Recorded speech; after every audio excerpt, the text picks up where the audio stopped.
In this demonstration, we're going to show you how to take a model and position it within a dished shape. We're going to focus on how to use the multiply combine mode as part of your setup. This will ensure that the model in the dish doesn't stick out above your material surface. Then we'll finish the demonstration by looking at some of the things that are important when calculating the toolpaths for a dished or recessed model. For this demonstration, we're going to start off by creating a brand new file. This is going to be a single-sided job. We're going to make the width 10. The height is going to be 8. The thickness will be 0.75. We're going to use inches as our units. We're going to zero off the material surface. Our datum can be set to the bottom left.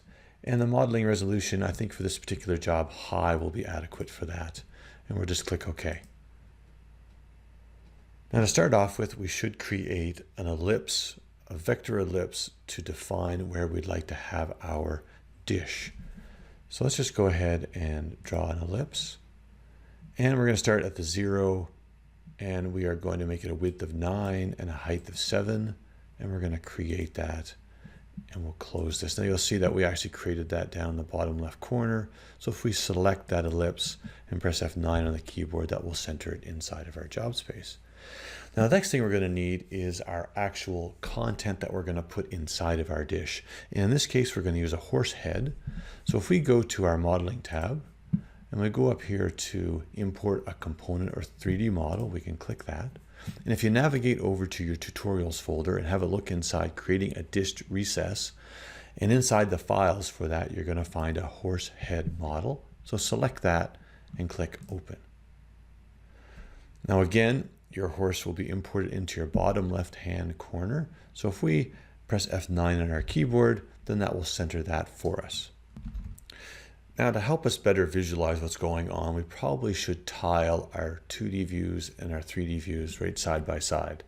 So let's just use this right here, this button right here. We're going to arrange our views vertically. And now we have on the left hand side our 2D content, and our right hand side we have our 3D content. And we can take a look at how our 3D horse head looks. Now, I happen to know that I would like my horse head to fill out this ellipse as much as possible, but leaving a nice ample border around the outside edge. So I can manually do that for my 2D view or my 3D view by holding down my shift key and making the horse head bigger until I'm happy with the size. Or if I know the exact size I'd like to do, I can go ahead and use our set selected object size dialog here to size it to the exact number that we want. And in this case, I know that I want the width to be 7.7 inches. I'm going to make sure that my X and my Y are linked together. And I've got my auto scale Z set on. And I can just click apply, and you'll see that my 2D and my 3D previews have been updated, and that looks pretty nice right there. Now the next thing we want to look at is how deep we want to make our dish and how much shape height we have to work with when it comes to our actual horse head itself. So I know that I have a 3/4 inch piece of material. I want my dish to be a 1/2 inch deep. So I need my horse head to fit within that 1/2 inch. And actually what I wanted to do is be slightly less than that 1/2 inch, so that while I'll avoid any flat spots, because I don't want that horse head to be proud of my surface of my material. So let's select our horse head and let's go in and check our component properties. So right now the shape height is 0.3. Let's change that to be 0.43. And then we're going to add a slight base height to this. And that's important because it will add a bit of definition to the outside of our horse when we actually go to cut it. And it will actually be raised just slightly off the base of our dish to give us that definition. And that looks good. Now, if we add these two numbers together, the 0.5 and the 0.43, we'll get just a hair under 1/2 inch at 0.48. And that should give us enough room if there's any variation in the material surface. So let's just click close, and that looks pretty nice. Now, one of the things that we like to show people is that when you're actually creating a dish on your own, and to help you visualize what's going on, you should add in a zero plane. Now, a zero plane not only helps you visualize things better, but helps the software to give you a better recessed dish edge, because it'll know where the dish actually touches the surface of your material. So to do that, we're going to use this button right here, which is Add a Plane Component. So if I click that, you'll see in our 3D view, we now have a zero plane. In our component tree, we have a zero plane listed.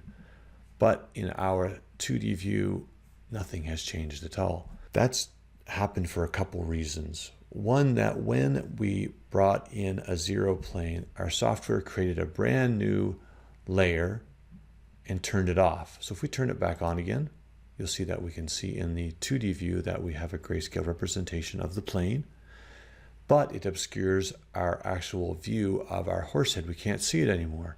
So if we turn it off, we're not actually obscuring anything at all. We can see all of our 2D vectors, we can see all of our 3D content, and it just makes it much easier to see what you're doing. But also in our 3D view, you can actually get a good idea of what's happening when we go ahead and add in our dish. So let's look straight down on that again. Now, using this oval, we are going to create a brand new dish. Now, if your software supports 3D modeling, then that's perfect. If not, then you can do the same by importing in a piece of 3D clip art if you'd like to. That's actually a dish shape, and then sizing it appropriately to what you need. So let's select this ellipse, and we're going to go up here to our shape tool, and we're going to create a shape with a 30-degree angle. It's going to be a rounded profile or a curved profile, no base height. We want to scale this to an exact height, which is the depth of our dish, which is a 1/2 inch. We don't need any tilt, and we're actually going to subtract this component, and we're going to call it dish. And we're going to apply that. Now you'll see right away in our 2D view, we have a grayscale representation of that dish. And in our 3D view, the dish has been subtracted away, and our composite model is looking pretty close to what we want in the end. Let's take a closer look at our 3D view by maximizing it for a second. Now, there are some issues with this, although it is pretty close. And you can see that the dish is hidden inside of this hazy area, but parts of our horse are actually poking up through that hazy bit. And that hazy bit is actually our modeling plane. So that's at the surface of your material. So anywheres where the nose of the horse or the eye of the horse or his neck or his ears are poking up through that, they're actually proud of your material surface. So we're going to need to fix that somehow. There's a couple different ways that we might be able to address this little issue we're having right now. One of them would be to change the geometry of the dish that we actually made and make it a little bit deeper and scale down our horse head just a little bit, and that might actually fix it. So let's just try that out and see what happens. So let's hide the dish that we just made. Using the same ellipse, we're going to go up to our shape tool again, and we're going to create another curved profile, but we're going to make this 60 degrees. Everything else stays the same, except we're going to make sure that it's a subtract component. And we'll call this dish 2. And if you look in the 3D view, when I hit apply, you'll see that we have a new dish created. And it's deeper than the other one that we had. So if we close this down, and if we size down our horse head, and to do that, we need to make sure that we move our bitmap representation of our horse head to the forefront of our layer of bitmaps. So to do that, we can select the horse head from our component tree. We can click it, and then we can hold down our shift key and size it down. Oh. We happen to also have the ellipse selected. So if I go Control Z instead, and then just select the horse head itself and scale this down, then you'll see that in the 3D view now, our horse head has been tucked nice and neatly into our dish. There's nothing proud of our modeling plane, so that means nothing will become flat when we cut this, and that looks pretty nice. Now that's good and all, but we have compromised our actual layout a little bit. One is that we have sized down our horse's head, and that way when we go to cut it, we might lose some of the detail that we want to get. And also our dish is a little bit, it gets deeper quicker. So that change in geometry might actually put a little bit of stress on our tool as we're cutting out that material. So let's take a look at another option that we can have, or we could use. We're going to go ahead and select our new dish. When we just did, we're going to press delete on our keyboard and remove that. And we'll turn back on our initial dish that we had. Let's go to our horse head, and we're going to go back up, and we're going to size it up again to be the 7.7 and hit apply and then close. And now everything's back the way it was originally. The next method that we're going to explore is going to use the same dish shape that we created originally, the same size horse head that we created originally, and actually fit it nicely inside of our dish using one of our combine modes called multiply. And multiply works in just the same way as all our other combine modes do. When we add a component to another component, the pixels of the first component are added on top of the other pixels. So the result is the addition of adding those two pixel heights together. When it comes to using a multiply, then what happens is the pixels are multiplied together. So if you have a 0 pixel height, it's multiplied against another pixel height, you get 0. And if the pixel height is 1 and you multiply it by another pixel height, then the pixel height stays at 1 or the same original height. So to do that, we're going to need to just slightly adjust the way that we have our components set up, and we're going to have to add in a couple more levels. So let's go over here to our component tree, and we're going to rename this component level to models in dish. And then we're going to add in a new level, and we're going to rename it multiply.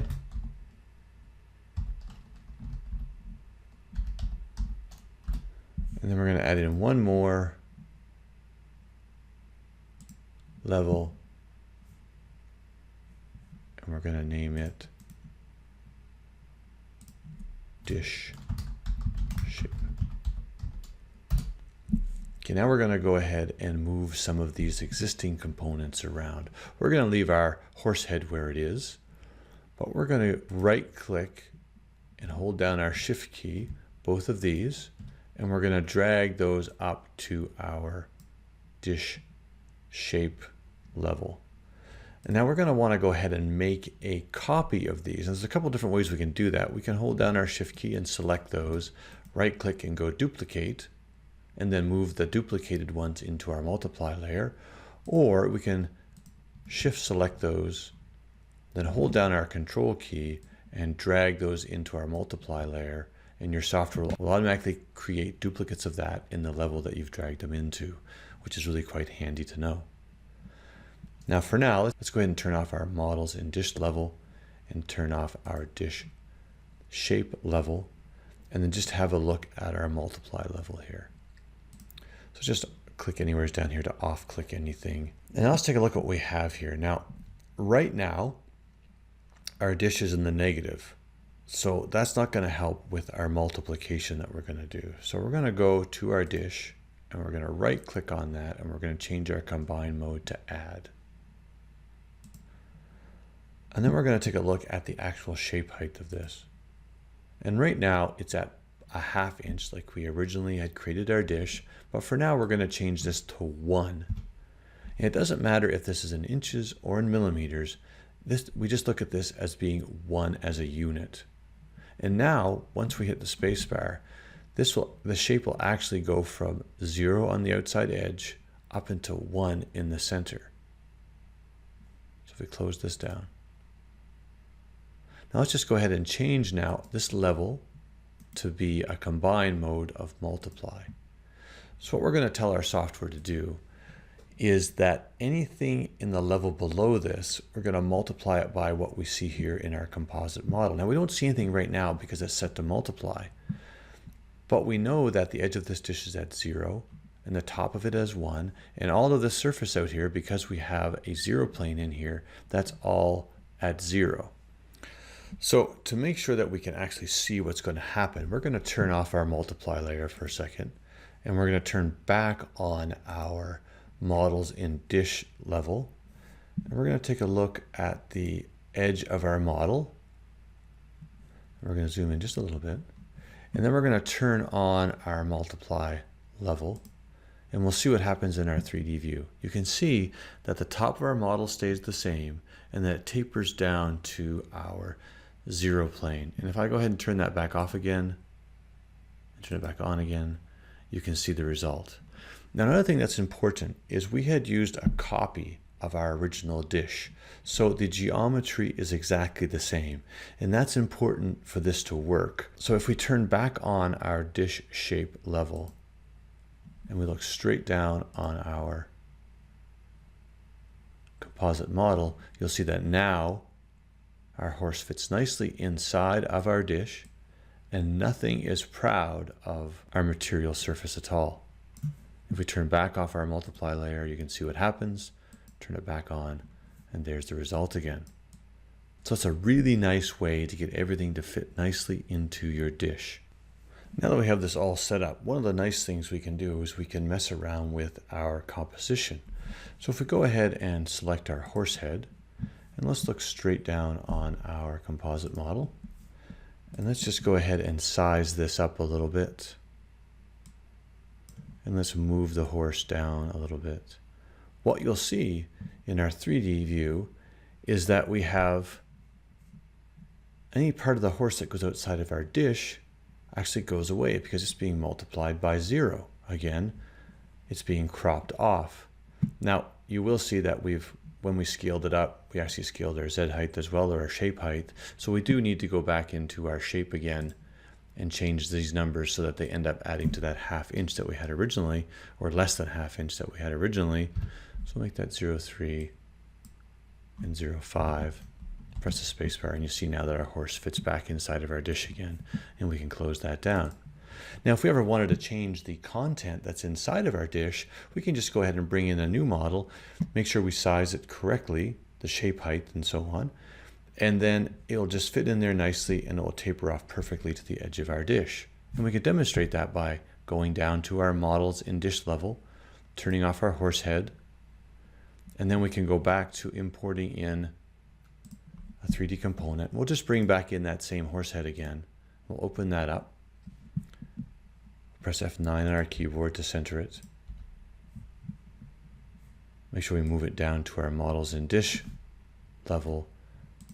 And then we can go ahead and size that up. Maybe even move it over here. Let's just make a duplicate of that by holding down our control key. Let's press H on the keyboard to flip it over. And we can put a second horse head inside here if we'd like. And sizing this one down a little bit. And now we have a brand new layout with 2 horses in there. And then we can go ahead and adjust our shape height to be proper for 3.05 spacebar. And we can go ahead and select our other horse, do the same.